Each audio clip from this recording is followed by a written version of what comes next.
He said about President Obama, I'm going to quote you, he grew up and nobody knew him. Nobody knows who he is until later in his life. The whole thing is very strange. What are you driving at there? Are you a Bertha, well, Donald? Okay, let me just tell you, I was a really good student at the best school. I'm not like a smart guy, okay? In the center of the stage tonight, businessman Donald Trump.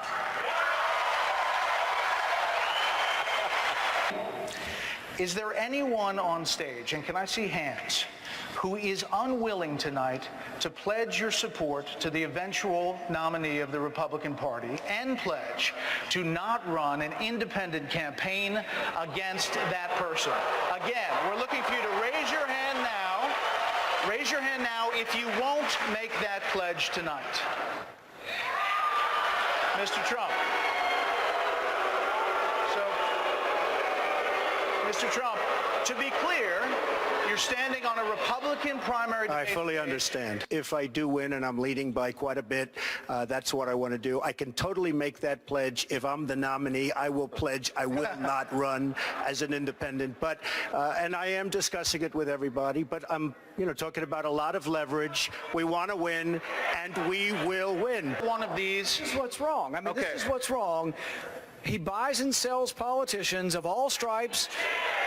He's already, Dr. Paul. hey, look, he's already hedging his bet on the Clintons, okay? So if he doesn't run as a Republican, maybe he supports Clinton or maybe he runs as an independent. Okay. But I'd say that he's already hedging his bets because he's used to buying politicians. Well, I've given him plenty of money. Talk about Megyn Kelly, because you brought her up.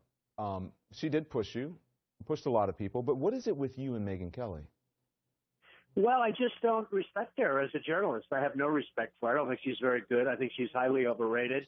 But when I came out there, what am I doing? I'm not getting paid for this. I go out there and, they start saying, lift up arm if you're going to, I didn't know there'd be 24 million people. I figured, but I knew it was going to be a big crowd because I get big crowds. I get ratings. They call me the ratings machine. So I have, she gets out and she starts asking me all sorts of ridiculous questions. And, you could see there was blood coming out of her eyes, blood coming out of her wherever. But Mr. Trump, one of the things people love about you is you speak your mind and you don't use a politician's filter.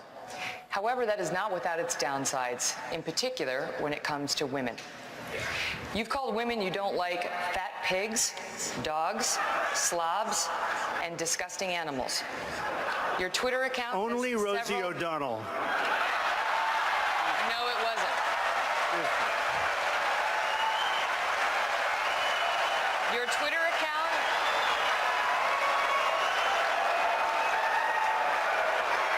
Thank you.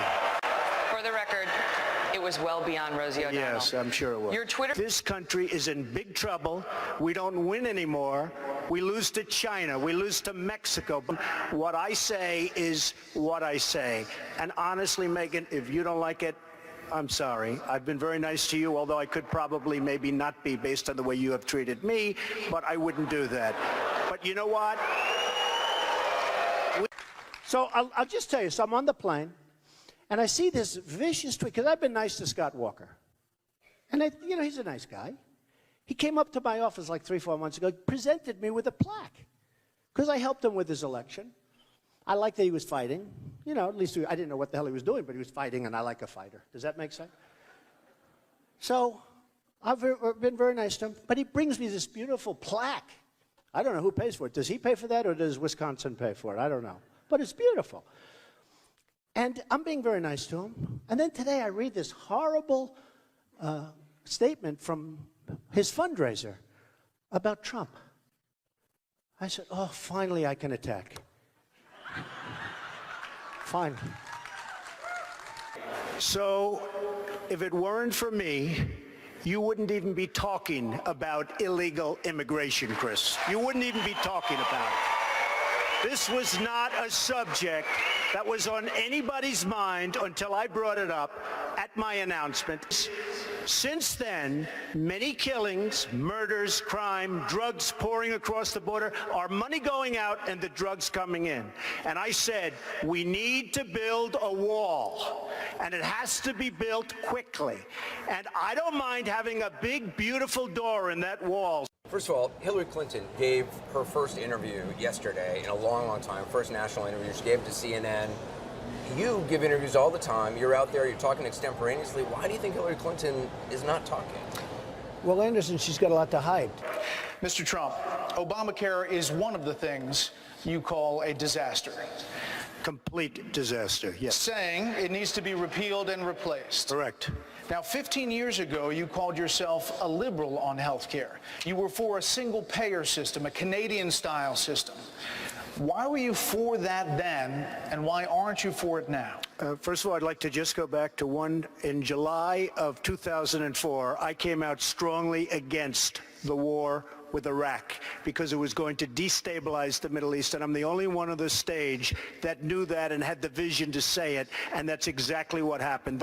What I'd like to see is a private system without the artificial lines around every state. I have a big company with thousands and thousands of employees. I've given millions. I've given millions to everybody. So do you give, though, based on principles, or do you give based on who's going to do things for you politically? They all love me. Let's put it that way. They all love me. I'm I did very nicely in life. They're talking about the building we're sitting in right now. They're saying Trump Tower was built on undocumented immigrant backs. How many years ago was that? This was, what, 35 years ago. 35 years ago. Yeah, they said 35 years ago. But this was a court case. 200 illegal immigrants, Polish workers, guys working for $5. Anderson, I hire a contractor. The contractor then hires a subcontractor. They have people. I don't know. I don't remember. That was so many years ago. 35 years ago, they said we had some illegal. This was a court case settled in 1999. You settled with it's them. all right. I mean, it's fine. I mean, I remember the case. Frankly, I remember it very well. We hire contractors. The contractor, very highly prestigious, very good they go out, hire subcontractors. Sometimes the subcontractors will have people working, but you know, it's pretty far down the line. This was 200 Polish workers working without hard hats. Pretty noticeable Anderson, on a union job. When you have to go back 35 years to tell me about something, I think that's pretty pathetic, to be honest with you. Mr. Trump, hold on one second. I got a news flash. I know. Hold on, Senator Paul. News flash. The Republican Party's been fighting against a single-payer system for a decade. So I think you're on the wrong side of this if you're still arguing for a single-payer system. I don't think you heard me. You're having a hard time tonight. All right, Mr. Trump, it's not just your past support for single-payer health care.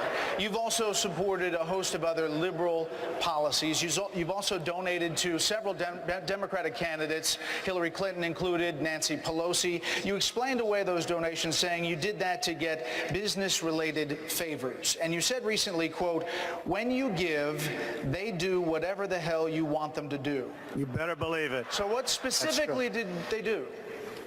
If I ask them, if I need them, you know, most of the people on this stage I've given to, just so you understand. A lot of money. Not me. Not me. But you're welcome to give me a check, Donald, if you'd like. Many of them. Actually, to be clear, That's he right. supported Charlie Crist. Not Mike. Hey, Charlie, but I have. Donald, if you end your campaign, I hope you will tell you that our system is broken. I give to many people. Before 2 months ago, I was a businessman. I give to everybody. When they call, I give. And you know what? When I need something from them 2 years later, 3 years later, I call them. They are there for me. So and that's a broken system. So what'd you get from Hillary Clinton and Nancy Pelosi? Well, I'll tell you what. With Hillary Clinton, I said, be at my wedding, and she came to my wedding. You know why? She had no choice because I gave.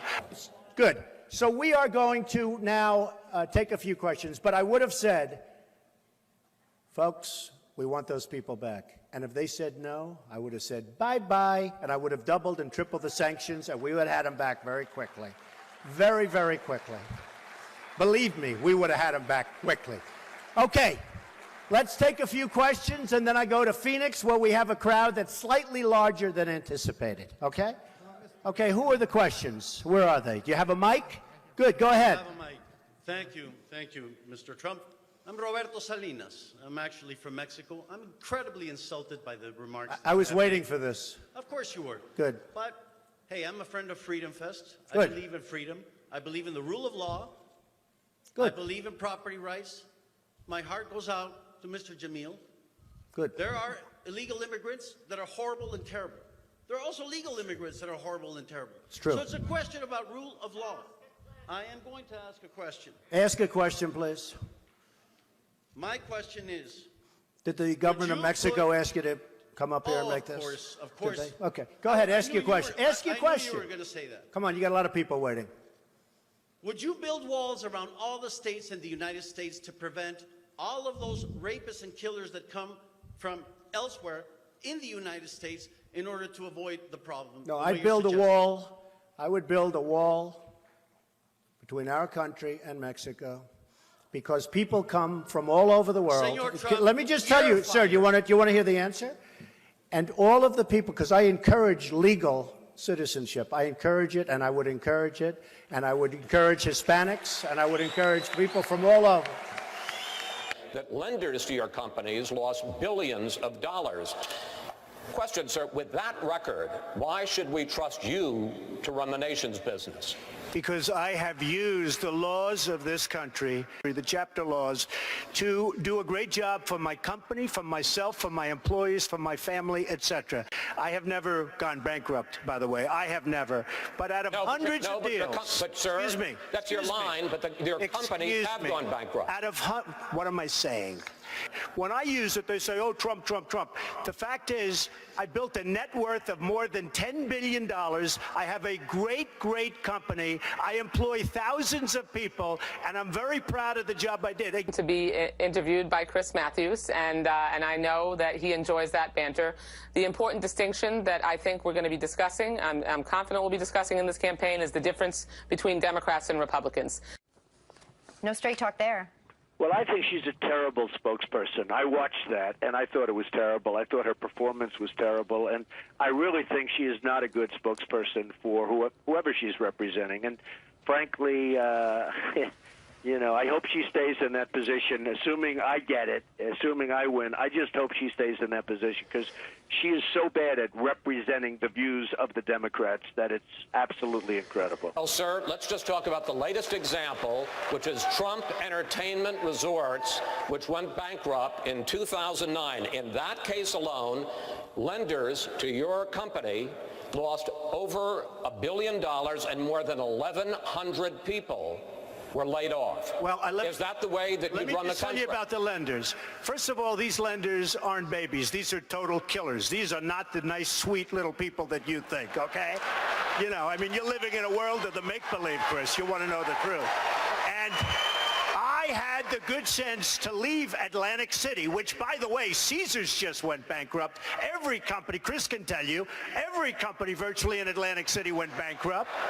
Every company. And let me just tell you, I had the good sense, and I've gotten a lot of credit in the financial pages. 7 years ago, I left Atlantic City before it totally cratered, and I made a lot of money in Atlantic City, and I'm very proud of it. I want to tell you that. Very, very proud of it. But if you look at the deals we make, whether it's the nuclear deal with 24-hour periods, and by the way, before you get to the 24 hours, you have to go through a system. You look at Sergeant Bergdahl. We get Bergdahl, a traitor, and they get 5 of the big, great killers, leaders that they want. We have people in Washington that don't know what they're doing. Now, I agree. So it's, you know, it's a whole big thing that I would be doing, and I would certainly use the best business people, the best negotiators in the world, because we have the best negotiators in the world. We don't use them. We use political hacks and people that don't have any talent. Mr. Trump, closing statement, sir. Our country is in serious trouble. We don't win anymore. We don't beat China in trade. We don't beat Japan with their millions and millions of cars coming into this country in trade. We can't beat Mexico at the border or in trade. We can't do anything right.